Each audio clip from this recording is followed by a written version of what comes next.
Madhav entertainment के नव नव ऑडियो वीडियो सबसे पहले देखबाक लेल हमर चैनल के लाल बटन दबा के सब्सक्राइब करी आ घंटी के निशान के जरूर दबाओ।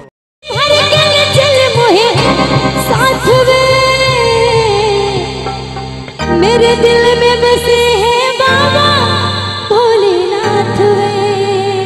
क्या बात है। डीजे का बेस बढ़ाता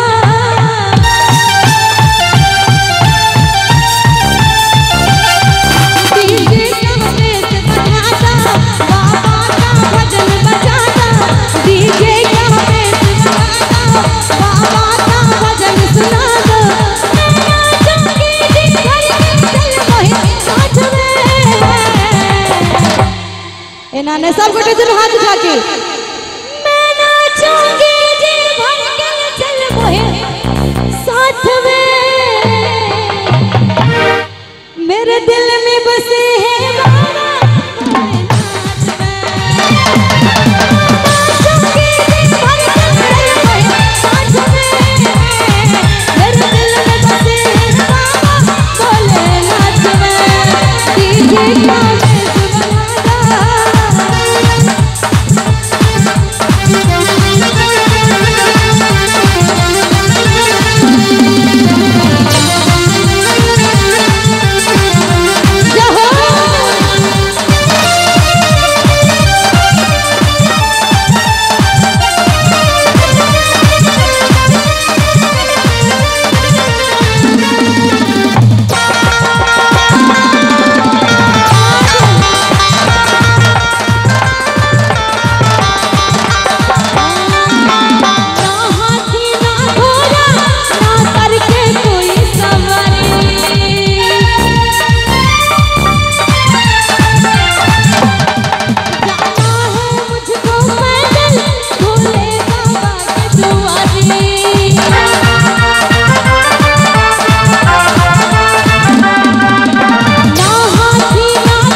एक बार अपने सब हाथ उठा के मेरे दिल में बसे हैं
एक बार चाबी नहीं निकाले सब गोटे ताली नहीं बजा दे भाई।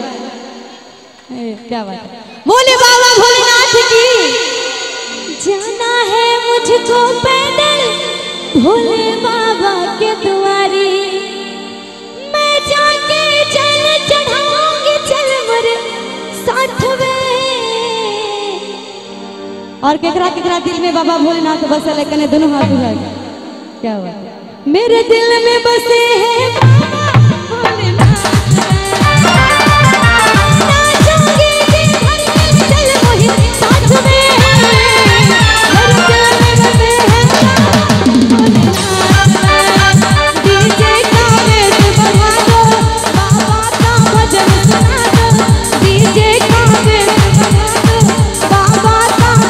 सुना